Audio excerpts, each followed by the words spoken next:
um painel anti-Dilma, até que ponto você conseguiria discorrer muitos dos efeitos, outros não, que você está falando. Um ponto.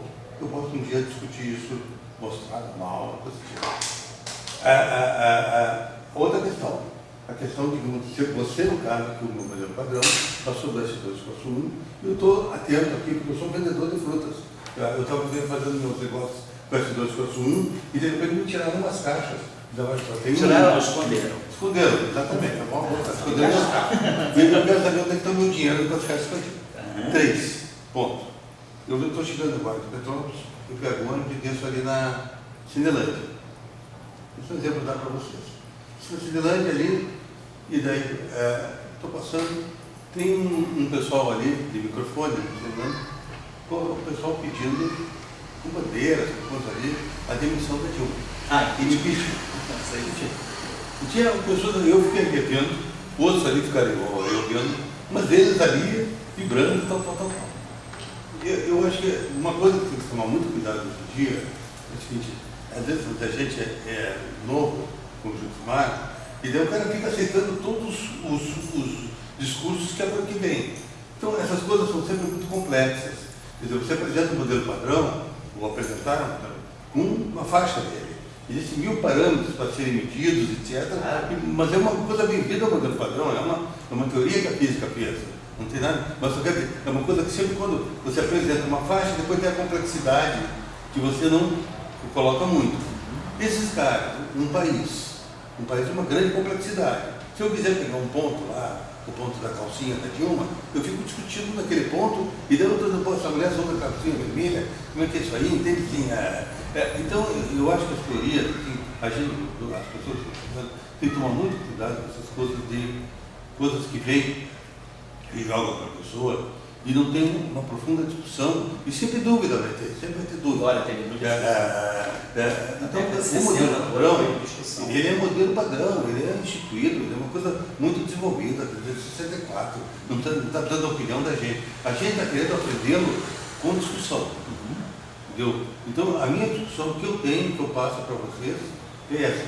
Mas o cara lá fala que está pedindo impeachment da Dilma, eu estou querendo entender como é que você transforma um ritmo S2/1 num ritmo 1. Para mim são 2 ritmos. Então cada um tem uma física. E física não é coisa matemática, álgebra. Então é só isso a dúvida que eu passo. Então, isso, o resto, digamos, o que você pode fazer com a carga de Dilma, acho que é uma discussão ainda em aberto para a física. Tá legal. Então, digamos, você só te pergunto uma coisa. Como você coloca a questão da conservação das correntes? Depois, qual é a tua argumentação? Você acha que elas não são conservadas? Tem 3 caixas escondidas. Não, digo, mas as correntes são conservadas ou não? Não, com certeza. Isso com certeza. Já mudou o discurso. Não, nunca disse que elas não eram. Tinha falado que ele tinha perdido as leis. Não, pode ser que eu tinha falado. Mas não, então eu te entendi mal. Mas eu digo, eu acho que você colocou bem. Tem 3 caixinhas escondidas. E eu, como vendedor, eu fiz as 4 caixas de uva e você está me dando só uma. Onde é que estão minhas outras 3? Então você vai ficar com quem? Vai ficar com quem as outras 3? Essa é a minha questão. Então, eu vou passar para vocês o paper de novo da medição da carga fraca, das cargas fracas do próton do nêutron. Então, isso aí é um fato importante, porque comprova que você está encontrando cargas associadas a correntes que não é a corrente eletromagnética, é a corrente fraca. Se você pode medir essas cargas, é porque elas são conservadas. Então, nós temos as leis de conservação. É que nós não tivemos ainda, não tínhamos tido ainda, mas não sou experimental, mas quais eram as dificuldades, eu já estou quase acabando, tá? Quais eram as dificuldades que te impediam de fazer a medição das correntes fracas, que é representada pelas cargas. Mas eu só faço uma pergunta. A sua teoria é S2/1 ou é 1 eletromagnético? Você, quando eu entendo, quando você botou dados, etc., você diz agora é 1 eletromagnético e não vem com esse papo de ter caixa escondida. Você perdeu o negócio. Eu não sei mais do que isso. Aí você chegou no meu limite, cara. Eu realmente posso confessar publicamente a minha ignorância. Mais do que isso eu não sei. Eu só sei isso. Mas quando você confessa, você estaria dizendo para o vendedor lá, Tipo, olha, agora eu estou com umas caixas com W e Z0 lá dentro. As duas caixas, as 3 caixas, estão lá escondidas, nós não vamos negociar com isso aí não, cara. Acabou. Vai sim. Vai, tanto é que os caras descobriram as caixas. Aí que eu quero ver como é que são. Mas eu não tenho assim, eu não tenho argumentação mais do que eu já te dei para dizer no que eu acredito. Ou naquilo que eu fui educado. Eu fui educado dessa forma. Eu acho que não consigo, eu posso até tentar buscar outras argumentações, mas não consigo. Você chegou no meu limite. Daqui para frente eu confesso a minha ampla ignorância. Fala aí. Agora, estou falando de termos conservados, eu fico curioso. Quais seriam os operadores das cargas e quais seriam as correntes? As correntes são assim. No sentido então, no sentido do lagrangiano original, quando a gente começou a construir, nós temos as correntes J-1, quer dizer, vamos chamar assim, deixa eu colocar aqui. Temos as simetrias SO2 e U, que são. Vamos usar então a terminologia da teoria de campos. Então nós temos aqui a simetria SO2. Como é que eu realizo essa simetria? Então vamos imaginar que a gente tem um estado, um campo, né? Como se fosse alguma coisa que a gente chamou o elétrico. Pegar o elétrico, né? Que tem essa organização aqui. A gente tem os parâmetros da simetria, os geradores da simetria e aqui o campo. Então, se nós quisermos olhar quem é, não só esses campos que nós temos, além desses campos aqui, vamos dizer, a gente tem o próprio dublete de Higgs, nem vou colocar ele aqui para não entender tudo que a gente tem até agora. Só não vou introduzir os quartos, porque a gente ainda não introduziu os quartos. Então a gente introduziu o que a gente tem, os elétrons carregados, segundo S2, o Higgs carregado, segundo S2, não estou fazendo ainda o 1 não. E temos também, claro, o setor de Young-Mills, os próprios bósons de Gate são. Então, se eu pegar aqui os BMAs, né? Então a gente vai ter que BMA' vai ser daqui. Vou botar assim, para não precisar declarar índices aqui. Esse aqui.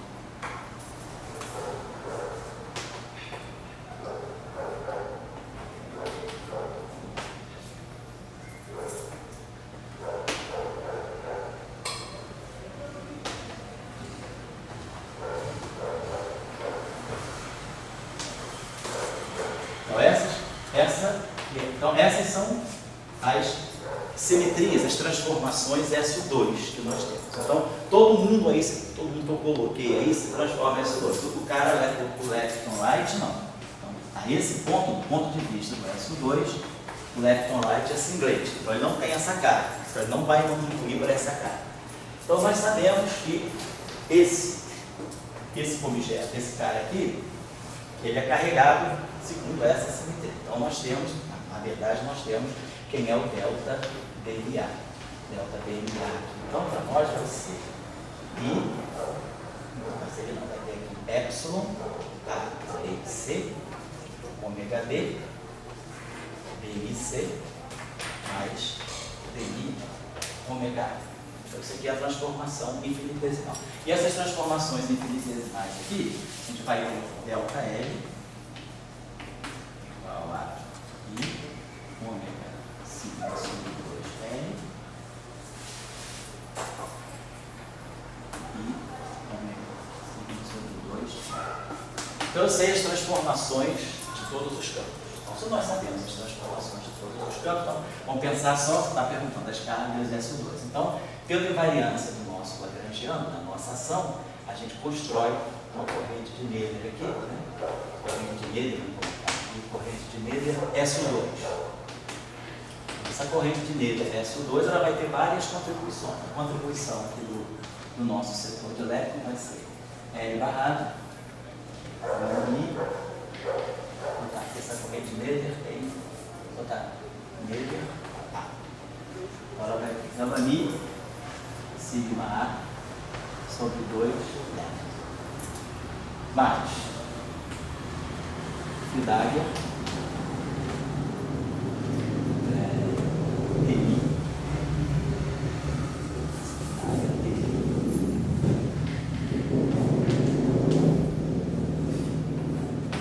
essa derivada por derivada do variante, que na verdade tem o dela, ela se acopla com o gerador. E aqui no setor de gate, a gente vai ter F,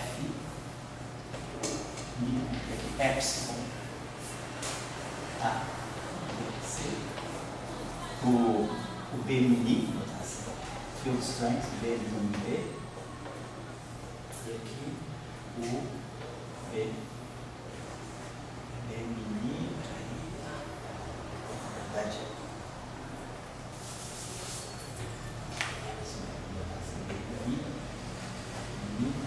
esse aqui é o field strength. Então, isso aqui é o meu operador de corrente. Então, quem são as cargas? Formalmente falando, as cargas, então agora você vai pegar a componente 0 dessa corrente, tem o índice A, sempre livre aqui, você vai pegar então a componente J0, A, dessa corrente de Neber de SO2, e isso aqui vai fazer o papel da tua carga, que é A de SO2.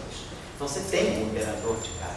Então, essa é a carga. Essa carga atuando no estado físico, então, essa carga vai atuar no enquete, no estado físico, chamado, sei lá, psi, e esse estado pode ou não ser algo vetor. Pode ter, por exemplo, essa carga psi. Claro que, do ponto de vista da mecânica quântica, agora a gente está falando de uma teoria, eu não posso medir todas as cargas, porque elas não comutam. A gente só pode medir um número máximo de operadores que sejam comutantes entre si e com o hamiltoniano. Então, o que eu meço, eu tenho as três cargas, você pode, a gente mostra uma coisa, pura teoria de grupo, né? Ou mistura com um pouquinho de quantização canônica, você mostra que QA, QB é I, epsilon, A, B, C, QC. Então, você tem três cargas concentradas que não comutam. Então, se estão operadores não comutantes, você não pode medir os três simultaneamente. Você tem uma álgebra de SO2, você só tem um operador que comuta consigo próprio, então você escolhe uma carga igual o spin. Você não mede SX, SY e SZ, você mede só, normalmente a gente convencionou chamar de SZ. A gente mede uma componente do spin. Aqui é a mesma coisa, eu tenho três cargas. Então, fazer uma medida desses, eu não posso medir operadores, simultaneamente operadores que não comutam, então eu não posso medir todas as cargas. A carga eletromagnética é uma outra. Agora eu vou olhar, faço a mesma coisa para a carga eletromagnética. Isso tudo aqui desaparece. Aqui nós vamos ter, esses campos aqui também vai desaparecer, e aqui a gente não tem isso aqui. Então, o campo eletromagnético é neutro, vamos dizer, o Y mini é neutro. Então eu tenho uma carga eletromagnética. Essa carga eletromagnética, ela comuta as três cargas de SO2. Então, tem uma estrutura, realmente. SO2 cross o 1, por causa dessa comutação. Tem o produto direto, né? Produto cartesiano das duas simetrias. Então, eu consigo construir todas as cargas, só que eu não consigo medir todo mundo. Eu posso medir uma carga fraca e uma carga eletromagnética. São os únicos operadores que comutam entre si. Então, eu não posso medir as três cargas, eu posso medir uma das cargas fracas, não as três, no mesmo experimento. Eu meço uma carga fraca e meço a carga corrente. Essas são as cargas que a gente vai dizer, mas você não mede a carga.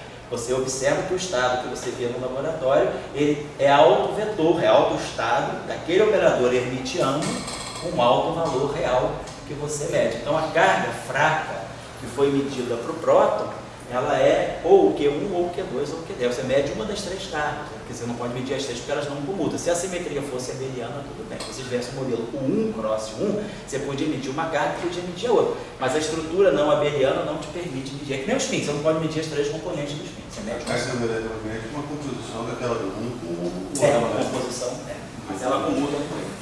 Então, você pode medir esse objeto aqui. Quer dizer, o que esse modelo oferece para nós, o S21, é que esse operador aqui é uma combinação desse operador aqui com o operador, vamos dizer, com a carga Y, com a carga associada ao Y. Esse objeto e o Q3 se combinam para formar esse. Você tem uma quarta carga independente, é isso que está acontecendo. Só que você não pode medir todo mundo por causa da mecânica quântica. Aí é o princípio da incerteza. Mas, vamos dizer, essa segunda carga, vamos dizer, que você diria que é o teu limite do conhecimento. Isso. Para onde foi essa carga, onde é que ela é medida, etc. O que eu estou dizendo para você é que o que eu compreendo é que você não perdeu as simetrias, você tem essas Você cargas. não perdeu as simetrias, isso. Então, você tem essas cargas, agora você também tem uma obstrução de natureza quântica aí. Mesmo que você queira, você não vai conseguir medir todo mundo, porque essas cargas não comutam, e você não pode medir operadores mutuamente não comutantes. Mas tem uma que é possível. Que foi medida. Você mediu o limite que você está falando. Isso, é isso aí, exatamente, é isso aí. Bom, eu só digo isso, é muito importante a gente fazer esses seus cursos que permitem muito a discussão. Basta, você vai fazer essa discussão entre eles. É muito importante. O cara vai lá ela tem que dar uma matéria. O curso de eletrofrágil vai dar em 3 semanas, que é isso. Aqui eu levo 3 semanas para falar alguma coisa. Desculpa, eu falei. O cara aí para a Finlândia e vê lá os caras falarem e vê vamos fazer uma discussão. E os caras falam, assim, numa coisa, vamos demitir, vamos acabar com isso aqui. Governo militar.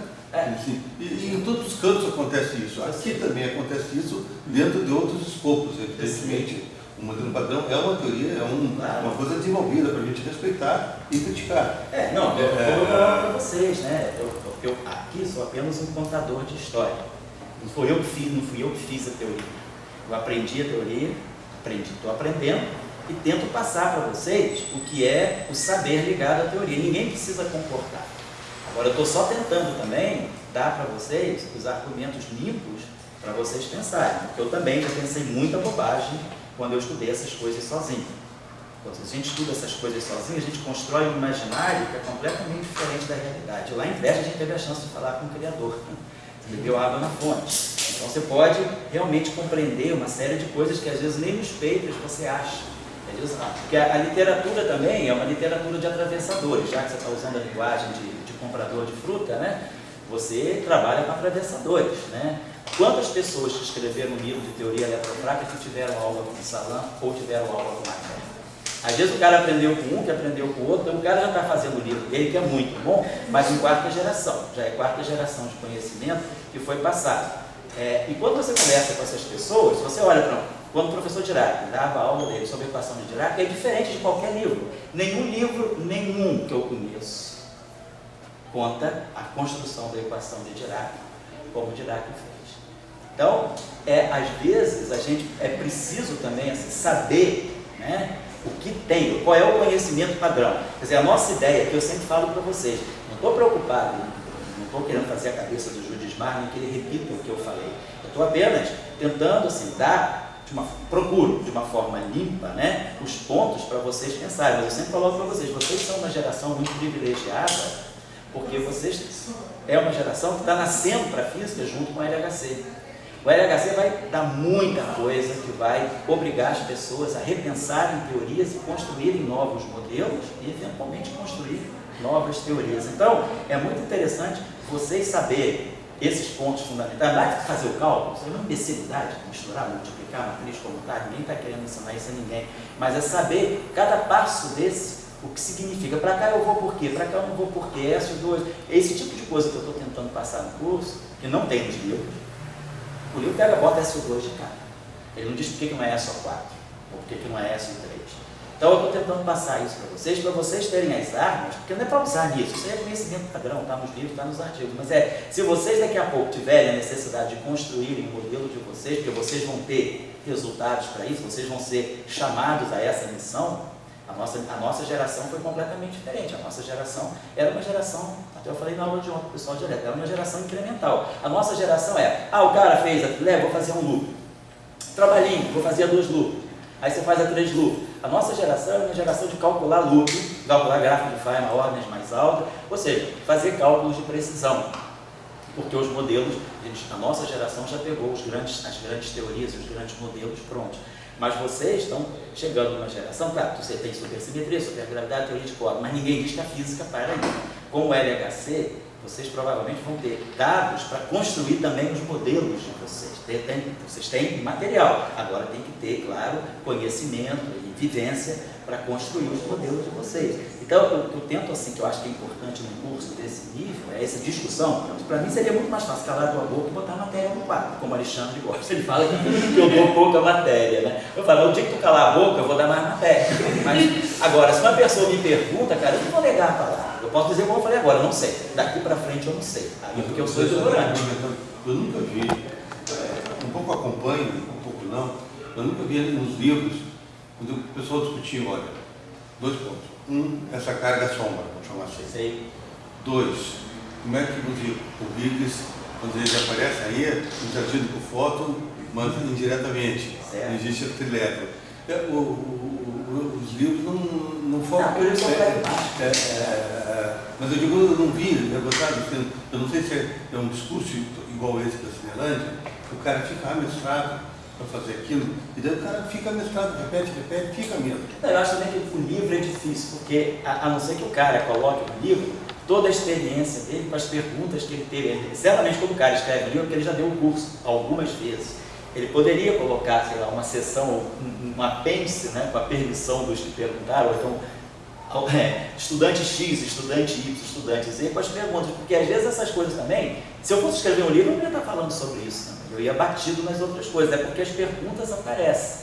E aí a gente vai interagindo, na interação, um fala, outro fala, e a gente vai construindo. Eu acho que, mas assim, eu acho que o ambiente para nós aqui é esse. Para mim é muito mais fácil encher o quadro de forma, virar as costas, está no livro, então não precisava fazer isso. Eu prefiro fazer aqui, porque não está no livro, e também a chance que eu tive de conversar, de ter aula com os criadores. Né? Se eu nunca tivesse tido aula de equação de Dirac ou com Dirac, talvez a minha visão sobre a equação de Dirac fosse diferente. Se eu nunca tivesse tido conversas durante o meu curso e aulas, seminários que o Salan deu no curso de eletrofraca com o Furlan, talvez eu também não tivesse, assim, para mim seria simplesmente um amontoado de cálculos que eu saberia fazer. Cálculo, faz gráfico, faz, não sei o quê, mas a gente, por trás daquilo tudo, existe a construção de um pensamento. Por que foi assim? Porque, eu estou falando para você, essas pessoas discutiram muito, cara, entre 58, eu vou trazer na próxima aula os trabalhos que levaram a teoria eletrofrágica. Começam nos trabalhos de 56, depois 57, Salan, Schwinger, Glashow. Entre 56 e 68, os caras discutiram muito mesmo. Para que direção ir, foi quando a quebra espontânea de simetria se firmou. Então, tem uma discussão muito rica que os livros não dão conta. O livro, você pega livros de teoria eletrofrágica, são todos muito bons, eu acho, mas assim, para reproduzir os cálculos. O livro não citam nem os artigos originais, às vezes. Você não te manda nem beber água na fonte. Agora, como é que o cara vai fazer um curso de teoria eletrofrágica se ele nunca leu os 3 trabalhos fundamentais do Glashow, do Weinberg e do Salan? Tem que ler, vou dar as referências para você nas férias, quiserem ler, mas porque essas coisas são constitutivas, né? Como é que você vai fazer um curso de equação de Dirac se você nunca leu um artigo de Dirac de 31? Você vai fazer, o teu curso vira uma engenharia, você computa a matriz gama para cima e para baixo, abaixa, levanta índice, inverte, não sei o quê, mas você não sabe o que está fazendo. Então, aqui o ambiente de discussão é esse. Agora, quando eu também não sei, eu digo, ó, aqui, cara, eu não sei mais falar mais do que isso, mas eu espero que vocês também participem da discussão. A discussão é aberta a todos, Dória levanta dúvida, mas pediu o Justo Desmar falou, mas eu também não quero fazer a cabeça de ninguém, eu estou contando uma história, o que eu sei é isso, acho que a gente pode pensar nesses pontos e depois cada um constrói o seu conhecimento, cada um constrói a sua maneira de ver. Porque às vezes, cara, eu explico uma coisa de um jeito, mas enquanto o cara não senta e não faz do seu jeito, a gente gosta de fazer isso, como é que eu explicaria isso para alguém? Não é como o professor me explicou. Como é que eu explicaria isso para alguém? Nesse momento você aprende, porque você constrói a tua visão. Agora eu sei falar disso com as minhas palavras para os outros. Eu acho que isso é importante também na hora do aprendizado, né? E, como o Alexandre reclama, às vezes ele sai daqui com pouca matéria no caderno. Falei, a tua mãe vai brigar, né? Vai brigar, vai olhar teu caderninho quando você for em casa e vai dizer, isso aí não dá aula não, o professor é preguiçoso. Mas eu falei, você pergunta pra cacete, né? O dia que tu calar a boca, a aula fora. Vai. Mas também, se calar a boca, eu não vou calar a boca da pessoa, não tá no curso, não pergunta, eu não vou fazer isso, pelo menos ser violento, né? Então, se eu tiver a sorte de ter uma turma de mudos, aí eu dou o curso de eletrofraca em 2 semanas. Fala aí. Eu acho importante essa discussão mesmo, principalmente nessa geração que, tipo, daqui a alguns anos como é que é o nome do programa não? O Maple fazer todos esses cálculos. Isso, os cálculos, exatamente. A gente tem que aprender a raciocinar, cara. Construir. Eu tô aqui vendo a eletrofraca porque tô doido pra achar um buraco também. Isso. Não quero aprender. O Maple faz as contas, o matemática, tem simulação, você muda o parâmetro, o cara constrói tudo. Cara, esse pessoal que é do CERN, pensa que esse pessoal, quando tem um resultado, no dia seguinte já tem peito, porque ele já tem tudo pronto, todas as rotinas estão prontas, eles só pegam o resultado e jogam ali. É tudo. Então ninguém acha que o cara vai sentar, saiu um resultado da delegacia, o cara vai sentar uma semana na mesinha dele, do CERN, para fazer cálculo. Cálculo é tudo pronto, ele vai pensar. O que eu construo com isso, com isso? Se eu construir isso com isso, colocar esse lagrangiano, colocar essas simetrias, joga agora no programa. Né? O paper do Higgs já estava escrito há anos lá, estava pronto, só faltavam os dados. Então ninguém vai ficar calmo. Então isso que eu digo, vocês têm que saber fazer cálculo. Tudo bem, mas pô, alguém aqui não sabe fazer integral, alguém não sabe derivar, alguém não sabe expandir em série, alguém não sabe fazer uma comutação em teoria, porque também a física que a gente faz para calcular, uma coisa é você fazer uma física de topologia, argumentos assim muito formais, como faz o item, por exemplo, mas essa física de LHC medida, né, é uma física que envolve cálculo básico, né, análise matemática muito básica, integração, derivação, expansão em série, variáveis complexas, e não passa muito disso, e saber matriz. Com essa física você ganha o prêmio Nobel.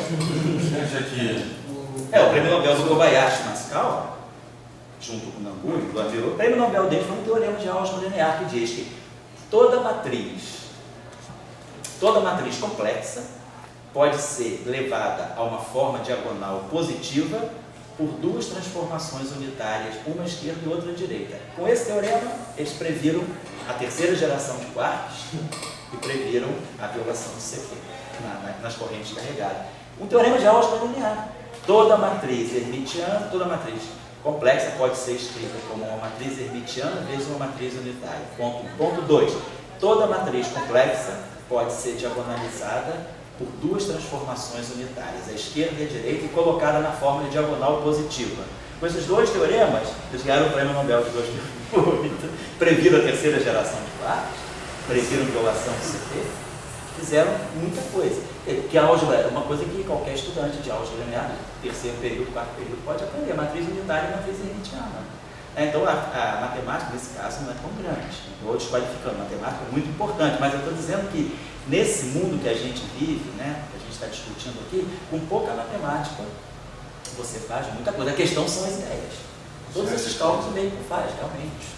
Acho que o LHC, a nossa geração, as teorias eram mais ou menos uma verdade, uma verdade escondida, né?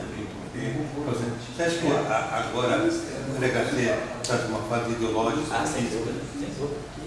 O LHC, cara, vocês se preparem, assim, Diogo, está falando aqui o titio velho, titio Suquita, preparem para a seguinte coisa: aprender conceitos, entender, ler a grande literatura.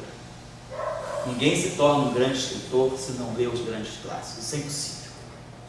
Então, leiam os clássicos da física, leiam Dirac, leiam Wigner, leiam Salam, leiam Heisenberg, leiam esses caras, que esses caras construíram as grandes teorias. E isso está tudo muito claro nas obras deles. A gente lê, sobretudo esse trabalho de 60, 70 anos atrás, as pessoas diziam muito o que estavam pensando no trabalho, diferente de hoje. Você pega um PhD de hoje, você não entende nada. O cara não conta nada, guarda o mistério, bota um monte de referência, o paper separado. O cara diz uma coisa e você vai na referência. Você picota o paper todo pulando para a referência, não constrói nada assim. Ninguém chega e diz, pega o paper de Dirac, ele discorre com você. Isso podia ser isso, não sei o que. Você vai ver lá no final, tem 2, 3 referências, algumas dele, inclusive. Então, o cara, ele construiu. Eu acho que é importante ler essas pessoas, porque você aprende aquilo que a gente chama na gíria de pulo do gato. Ninguém vai ganhar prêmio Nobel fazendo cálculo. Ninguém ganha prêmio Nobel fazendo um cálculo a 5 loops, a 10 loops, se quiser. Prêmio Nobel você ganha com ideia simples, né? Que depois até as pessoas calculam para você. Então essa ideia aí do Kobayashi Masaskawa, teoreminha da álgebra linear. Que falava assim, ninguém ganha jogo jogando na retranca. Exatamente. E são coisas simples. Então agora, às vezes o mais difícil é isso. É muito mais fácil você pegar um integral de loop que está tabelado e pega, isola a divergência, faz isso, faz aquilo. Você sente que está trabalhando, você fica até feliz de ver no final do dia que 6 páginas de cálculo pesado. Tem aquele momento glorioso, pô, terminei. Deu bonitinho lá, tudo legal. A gente fica feliz, todo mundo já passou por isso, fechar o trabalho, assim. Mas, cara, isso aí é apenas um epsilon dentro. Agora a questão é construir as ideias, colocar as ideias no lugar. Eu acho que o LHC vai ajudar vocês a pensar em novas coisas. Eu acho que é por isso que é importante vocês se estruturarem para esse tipo de discussão. Fazer o cálculo, tá lá, todo mundo, como você falou, meio faz, sem problema nenhum. Então, na verdade, o que você precisa saber é colocar as ideias, né, e juntar os pontos. Isso é que é difícil. Mas se o cara às vezes não pensa numa coisinha muito simples, ele não dá o pulo do gato, né? trabalho assim, chamado incremental, não leva a nada, né? O próprio Salan lá, o Rubens disseram na entrega do prêmio Nobel, o Rubens ganhou o prêmio Nobel em Trieste, né? Se você aperfeiçoar a vela continuamente, você não chega na luz elétrica. Então, esse é o barato do trabalho. Então, você pode passar anos melhorando a parafina, não sei o que, você não vai chegar na lâmpada elétrica. Então, tem que ter aquele clique que às vezes é uma... Foi lá na mesa redonda lá com o Salan, no dia que o Rubens ganhou o prêmio Nobel, que anunciou, né? Ele morava numa cidade do lado, em Gorizia. Aí ele foi receber, ele já sabia, mas aí fizeram todo, ele chegou lá, aí o Salan preparou lá o auditório, e na hora que deu a notícia, eles já sabiam, o Rubens ganhou o prêmio Nobel lá no ICPT. E aí, na discussão, não sei o quê, aí para que serve, para que não serve, né? Naquele tempo, aquelas coisas não serviam, antes, né, na década de 60, apareciam coisas muito absurdas e abstratas. Aí ele falou, olha, se a gente não melhorar, se a gente quiser fazer alguma coisa, não adianta aperfeiçoar a parafina e melhorar as velas, que você nunca vai chegar na lâmpada elétrica. Então é um pouco isso, vocês aí, o que eu estou fazendo aqui é aperfeiçoar a vela. Então vocês têm que saber como é que é a indústria de parafina, para poder depois dizer, não é isso, a lâmpada elétrica funciona assim, mas eu acho que é importante ter a estruturação do pensamento, tá? É um pouco isso. Bom, então eu discutir com vocês isso, eu acho que eu queria limpar um pouco esse barulho, que eu sempre tenho pessoas que ficam com essa discussão. Quando a simetria é quebrada espontaneamente, as correntes estão lá, simplesmente estão escondidas. As correntes, as cargas estão lá, nós só não vemos a simetria a nível de estados. Então, se eu olhar os estados, eu não percebo a simetria, está tudo quebrado. Mas se eu olhar o Lagrangiano em ação, eu não perco a função da simetria. As cargas, as correntes estão todas lá. Se não fosse isso, não se teria nem mesmo conseguido provar que as teorias de Young-Mills, com quebra espontânea da simetria, são renormalizáveis. Foi um tempo que levou para provar. Quando Toft e Veltman provaram, em 1971, que, teoria de Young-Mills foi construída em 54, o modelo padrão da teoria eletrofraca foi construído em 67, 68, mas ainda com, vamos dizer assim, com aquele fantasma em cima. Tudo bem, é tudo muito bonito, mas pode ser que essa teoria não seja nem renormalizável, nem unitária. Então, quando a teoria eletrofraca foi construída em 68, lá, ficou tudo pronto, não se sabia ainda se ela era renormalizável ou unitária. Aí, Toft e Veltman provaram em 71 a renormalizabilidade das teorias de Young-Mills. Aí já melhorou, poxa, beleza. Mas aí falaram, mas tudo bem, mas a teoria de Young-Mills do modelo padrão, ela está quebrada espontaneamente, o SO2 é quebrado espontaneamente. Então, para onde é que vai a construção de Veltman e Toft? Essa simetria está quebrada. Aí vieram, eles também trabalharam nisso, mas aí veio a turma de franceses lá, Saint-Just, Brezin, os franceses se pensaram bem nessa teoria, né? Os ingleses no Salan, o pessoal do Imperial College também, e aí em 73, 74, ficou claro que mesmo com quebra espontânea de simetria, a renormalizabilidade e a unitariedade persistem. E o que foi fundamental para esse argumento? As correntes continuarem conservadas. Se a simetria quebrada espontaneamente violasse a conservação da corrente, como a anomalia faz, quando a anomalia, a gente tem uma teoria quântica, né? Quando a conservação é quebrada por alguma coisa não trivial, que é a anomalia, você perde a renormalizabilidade e perde a unitariedade. Então, na quebra espontânea da simetria, além de não aparecer anomalia, a conservação persiste. É isso aí que deu a chance de dizer, mesmo quebrado espontaneamente, a renormalizabilidade e a unitariedade não são perdidas. Então, é fundamental o argumento da simetria ser escondida espontaneamente, ou ser quebrada espontaneamente. Ela está no Lagrangiano, está na ação, está nas correntes. Se ela está nas correntes, ela vai dar a identidade de Slavnov-Taylor para você. Você não perde o conjunto de Slavnov-Taylor, que é fundamental para a renormalização. Tá certo?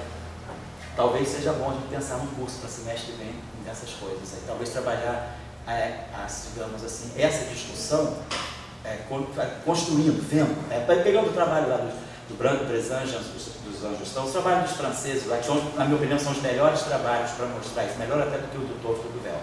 Eles mostram com mais precisão, assim, com mais formalismo mesmo. Não é complicado, mas eles mostram com mais detalhe.